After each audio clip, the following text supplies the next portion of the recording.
When considering how to integrate TrackEd into the processes at your school, it's important to realise that every school is a bit different. So we have here a bit of a guide that we've put together through workshops that we've run, looking at the different activities that schools are using TrackEd for and how often they might be using it.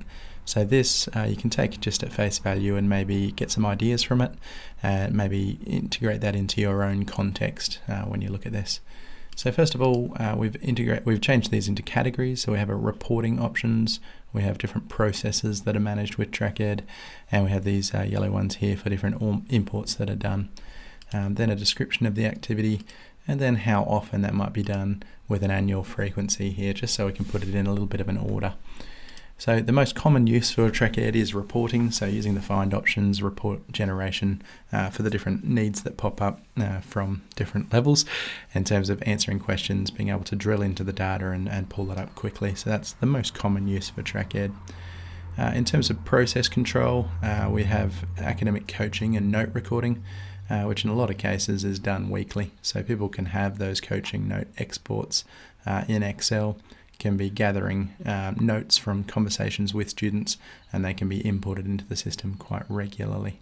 In terms of actually coaching, having up-to-date profiles, being able to have discussions, so that could be on a laptop, that could also be on an iPad with TrackEd running on it, and being able to just have those discussions with up-to-date information all in the one place. The next one here is off-site program management. So that's often with VET courses, SAT courses, things like that. So getting in there regularly, recording notes, knowing where students are at any point in time. A couple of imports that are done regularly then, the weekly attendance import and the student summary import, and those are discussed in the import process guide. And then we have the senior leadership team discussions. So this is an interesting one that is done quite regularly. So with existing senior leadership team meetings, you might be looking at a certain target group. It might be the Year 12 QCE at risks this week. So you'll be able to tag those students, bring those students up for the discussion, and actually have the student profiles, the TrackEd profiles, up on a screen in front of your senior leadership team, and actually have a discussion on a case-by-case basis. In a similar way, at-risk case management can be handled that way. So particular at-risk cases, maybe not in a senior leadership team discussion format, but actually just managing those cases within TrackEd is done quite regularly. A couple of reporting options next. We have the attendance data wall reporting, so that's often printed out a couple of times a term. We have the grid data wall options, so there's 10 different grid types where you can look at reading or numeracy or attendance or whatever it might be. So you can drill down to just a smaller group that you wanted to keep an eye on, print out those grid data walls and put them into a data wall location for people to look at. QCE estimations are often updated a couple of times a term.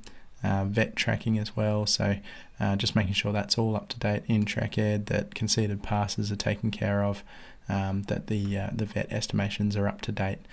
So that's quite a regular one that people use TrackEd for.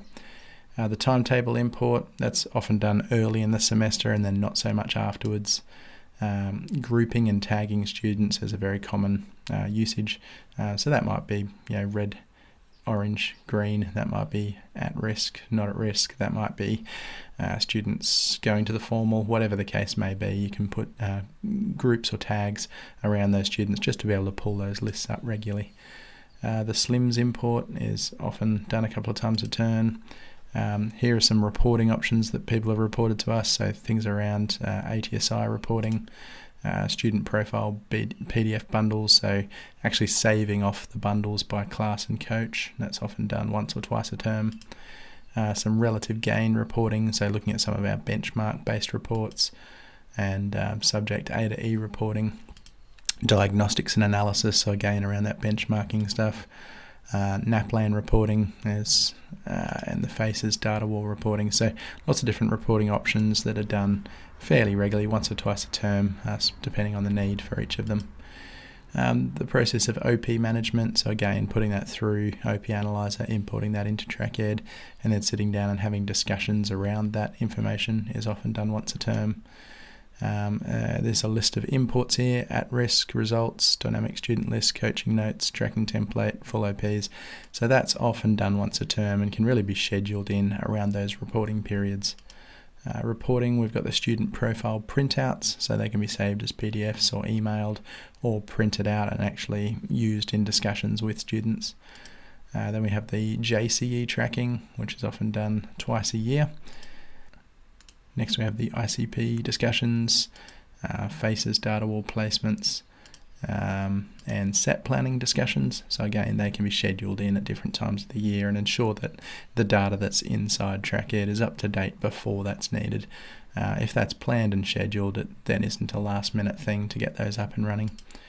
NAPLAN item response, a few more imports: the NAPLAN summary, QCS test import, and student photos are all once a year.